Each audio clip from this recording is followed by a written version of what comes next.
My name is Michael Kimmel. I teach at Stony Brook University, and I do a lot of research on masculinity. And one of the things that I was thinking about when I was thinking about what I would talk about today is it's hard to imagine that if you define masculinity, if you define one gender's achievement of gender identity to be that of disconnection, autonomy, independence, and then you rank that gender above the other one, it is inevitable you will have a crisis of connection.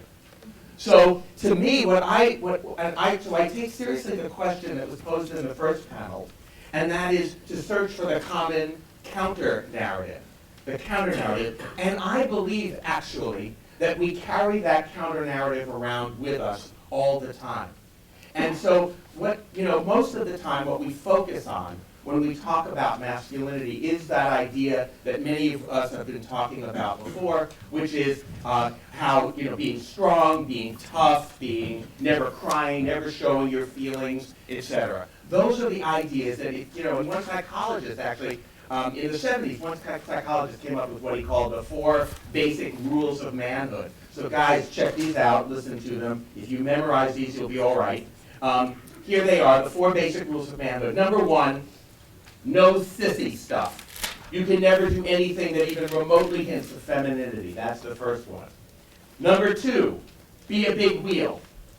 We measure your masculinity by the size of your paycheck, wealth, power, status. I don't know if any of you have ever seen that bumper sticker, he who has the most toys when he dies wins. That's number 2. Number 3, be a sturdy oak. What makes a man is that he's reliable in a crisis. What makes him reliable in a crisis is that he resembles an inanimate object. A rock, a pillar. And the 4th rule, give him hell. Exude an aura of daring and aggression. Live life on the edge. Take risks. Go for it. Those are the 4 basic rules of manhood. Now, that's what we inherit. That's what we are taught it means to be a man. And in survey after survey, when you ask guys, what does it mean to be a man, they will tell you all of these things. Now I want to basically sort of present the counter-narrative that I also believe we are walking around with all of the time. If I were to say to you guys, and because for time limits, I'm not going to actually ask you to raise your hands and say what you think. I'll tell you what the research says. If I were to ask you, here's what I would predict. If I were to ask you, when you look in the mirror and you say to yourself, you're a good man, adult man. When you look in the mirror and you say to yourself, you're a good man, what does that mean? What does it mean to be a good man? At your funeral, you want it to be said of you, he was a good man. What does that mean? What are your ideas of ethical manhood? Here's what men say all across the country. They say, be responsible, be honor, integrity, being a provider, being a protector, doing the right thing, standing up for the little guy. That's what we hold in our heads when we are asked what it means to be a good man, an ethical man. Now I ask guys where that comes from. And they say, what do you mean where does it come from? It bubbles up from inside. It's who we really are. It's Homeric, it's Shakespearean, it's the Judeo-Christian heritage. It is what we think, and so when they get it, it feels like it's part of them.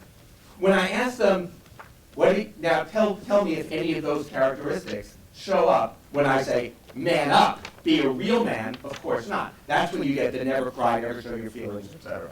So, what very often happens is we are living with a conversation in our own heads all the time. You heard it when Tori said before, when he made that comment, that he was sitting in a group and guys were what? Doing the wrong thing.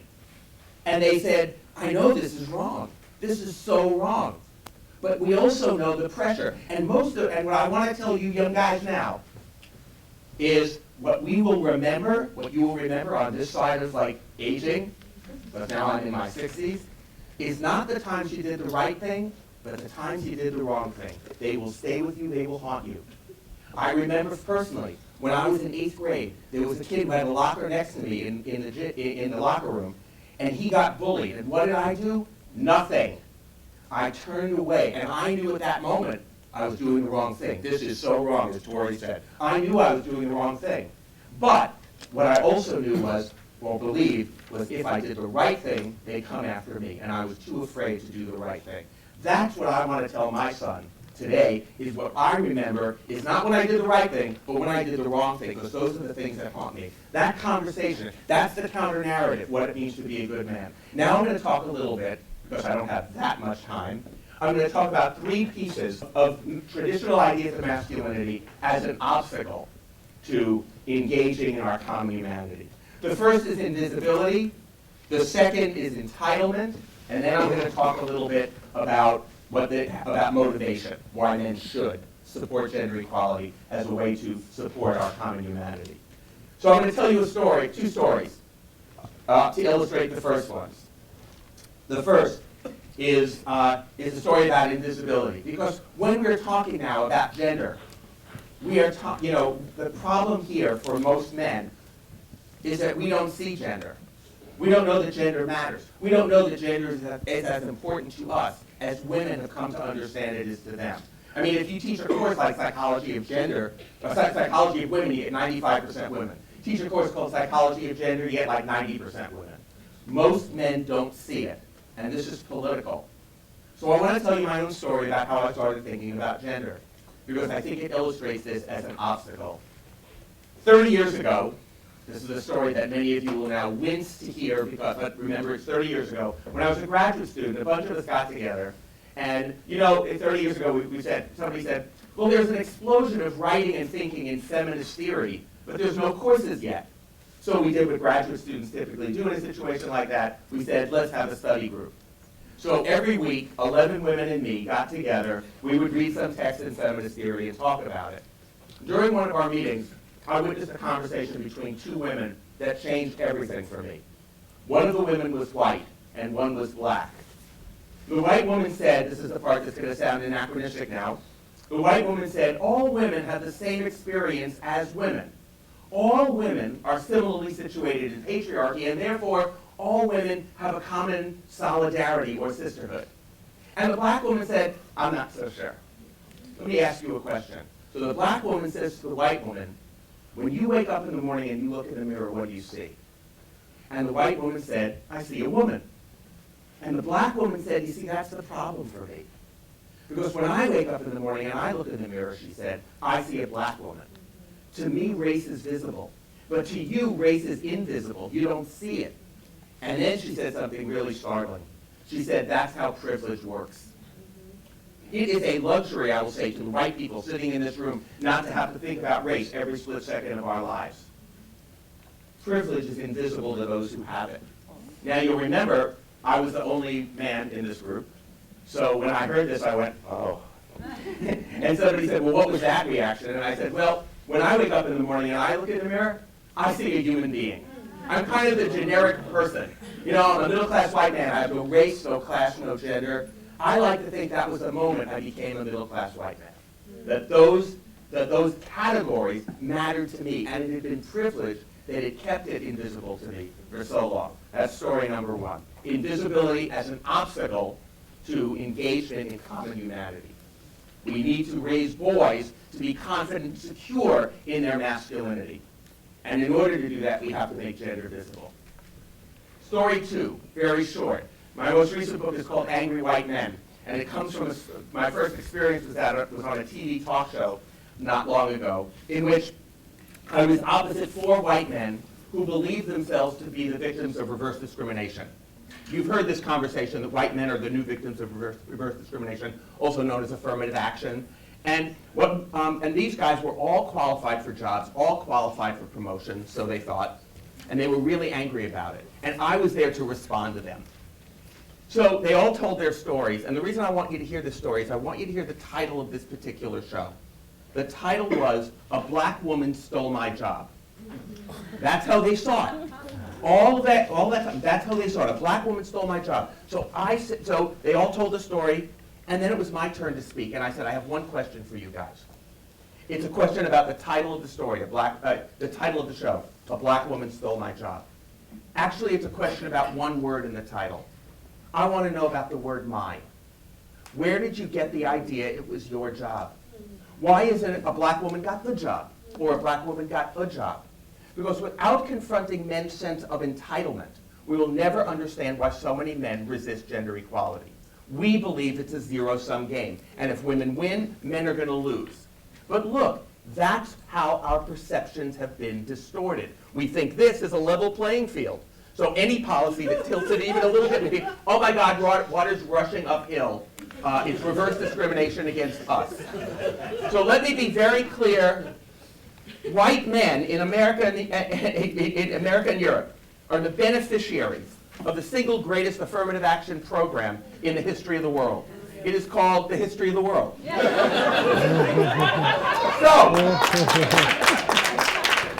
So now I've just identified two obstacles to engaging men in gender equality. That is the invisibility of gender and in that sense of entitlement. And now I'm going to try to make the case very quickly about why we should be motivated to do so. And here I'm not going to be talking about men as men. I'm going to be talking about men in their relationships. I'm going to be talking about men as fathers, as husbands, as partners, as lovers. And what I want to do is I want to tell you what the research says about this. Because very often young men say they want to be really involved fathers. They expect to be more involved than their own fathers were. This is the one thing that unites young American men of college age all across the country, regardless of race or class or ethnicity, sexuality. They want to really be great dads. And so one of the things that I suggest to them is that we simplify the way men think about involved fatherhood, and from two phrases, each of which have two words in it. We pitch in and we help out. And I'm going to propose that we simplify that to one word, share. And I'm going to just briefly tell you what the research says, because I think I can make the case to men that they should be motivated to support gender equality. Here's what the research says. Okay, so men prepare to be motivated. Number one, when men share housework and childcare, their children do better in school. Their children are less likely to be diagnosed with ADHD, less likely to see a therapist, less likely to be put on prescription medication, have lower rates of absenteeism, and higher rates of achievement. So when men share housework and childcare, their children are happier and healthier and do better in school. All right, maybe that's not enough of a motivation for men. When men share housework and childcare, their wives are happier. Duh.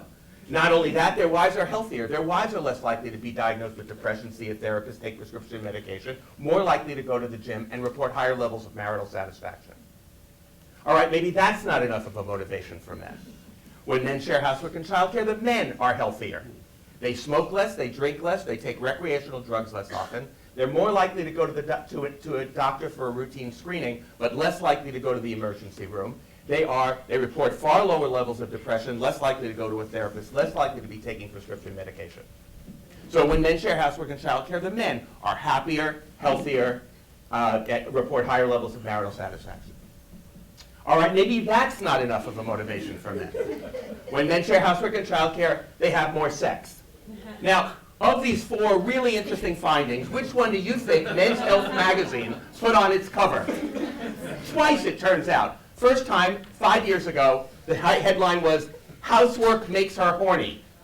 Not when she does it, of course. And most recently, in the January 2015 issue of Men's Health magazine, you would see the word chore play when he does housework. Now, men in the room, I want to be very clear about this. I want to be very careful about this. These data are collected over a really, really long time. So I don't want any of the men in the room to be saying to themselves, I'm going to do the dishes tonight. A really, really long time. But my point is this, that if we are going to look at that, I have 2 points. One, that we need to engage men and boys to support women and girls, because we can't empower women and girls without engaging boys and men. That's the first thing. The second thing is, it is in our interest to do so. That gender equality is not a zero-sum game, but it is rather a win-win. And third, because we have that counter-narrative in our own heads. We have that narrative that says, as Gloria Steinem reminds us, we are linked, not ranked. Linked, not ranked. Thank you.